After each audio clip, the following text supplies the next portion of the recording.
தாவேகா ஆட்சியை கவிழ்க்க ஊத்தங்கரை சட்டமன்ற உறுப்பினர் இளையராஜாவிடம் பேரம் பேசியதாக பதியப்பட்ட வழக்கில் மேலும் 3 பேரிடம் விசாரணை நடைபெற்று வருகிறது. மேலும் 2 கோடி ரூபாய் பறிமுதல் செய்யப்பட்டதாகவும் தகவல் வெளியாகியிருக்கிறது.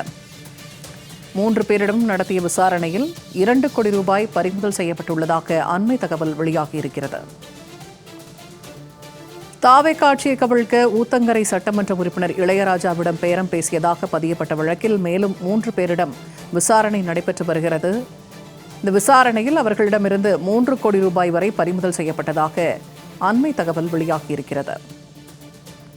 கூடுதல் தகவல்களை தருகிறார் செய்தியாளர் முருகவேல்.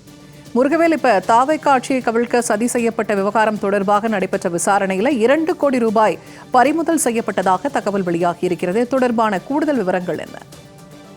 ஆமாம் பூர்ணிமா, தொடர்ந்து தாவேகா பேரம் பேசிய வழக்கில் மேலும் கைதாகி வருகின்றனர். இந்நிலையில்தான் தற்பொழுது கொரட்டூரை சேர்ந்த சீனிவாசன், சரவணன், வினோத், வெங்கடேசன் ஆகிய 3 வருடமும் போலீசார் சந்தேகத்தில் விசாரணை நடத்தினர். இவர்களிடம் 2 கோடி ரூபாய் பணமும் பறிமுதல் செய்யப்பட்டிருக்கிறது.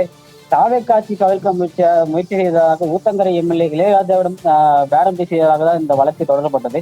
இந்த வழக்கில் தொடர்ந்து கைது நடவடிக்கையானது மேற்கொண்டு வருகிறது. இந்த வழக்கில் தான் மேலும் 3 பேர் சம்பந்தப்பட்டிருப்பதாக விசாரணை மேற்கொண்டதில் அவர்களிடம் 2 கோடி ரூபாய் பணமும் பறிமுதல் செய்யப்பட்டது. இவ்வழக்கில் முக்கியமாக பார்க்கக்கூடியது செந்தில் பாலாஜியும் அவர் சகோதரரும் இந்த வழக்கில் சம்பந்தப்பட்டிருப்பதாகவும் திருவல்லிக்கேணி காவல்துறையினர் தெரிவித்துள்ளனர். அவர்களுக்கு சம்மனம் அளிக்கப்படுது விசாரணைக்காக ஆஜராக வேண்டும் என்று. ஆனால் அவர் முன்ஜாமீன் பெற்ற பின்பும் உயர்நீதிமன்றத்தில் முன்ஜாமீன் பெற்ற பின்பும் அவர் இதுவரை விசாரணைக்காக ஆஜராகவில்லை. அவரும் திருவல்லிக்கேணி காவல் நிலையத்தில் கடிதம் கூட கொடுத்திருந்தார். எனக்கும் இதுக்கும் சம்பந்தமில்லை, வழக்கில் பதியப்பட்ட வழக்கில் என்னுடைய பேரும் சகோதர பேரும் இல்லை, எப்படி ஆஜராக முடியும் என்றும் கேள்வியில் எழுப்பியிருந்தார்.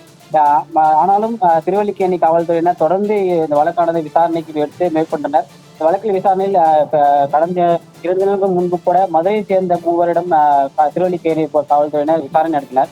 இந்த வழக்கில் விசாரணை நடத்திய கணேசன் என்பவர் ஆடியோ ஆதாரங்களுடன் சிக்கிக்கொண்டு அவரை கைது செய்தனர்.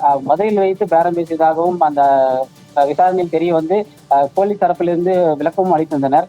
மேலும் இந்த வழக்கில் தொடர்ந்து இது போன்ற கைது நடவடிக்கைகளையும் மேற்கொண்டு வருகின்றனர். இது பல்வேறு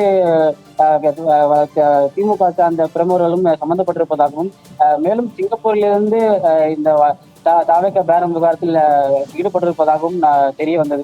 காவல்துறையினர் விசாரணையில் அவர்களுக்கும் இந்த லுக் அவுட் நோட்டீஸ் அனுப்பப்பட்டதாகவும் நம்மளுக்கு தகவல் தானே வெளியே வந்தது. இது போன்ற கைது நடவடிக்கைகள் மேற்கொண்டு வருகின்றனர் காவல்துறையினர். தாவேகா பேரம் பேசிய வழக்கில் தான் இந்த கைது நடவடிக்கையானது தொடர்ந்து முழு ஈடுபாட்டுடன் கேட்க வேண்டியதை. ஏற்கனவே இந்த வழக்கில் 12 பேர் கைது செய்யப்பட்டனர். இந்த நிலையில் தான் தற்போது 3 பேர் மேலும் கைதாகி 15 பேராக உயர்ந்துள்ளது.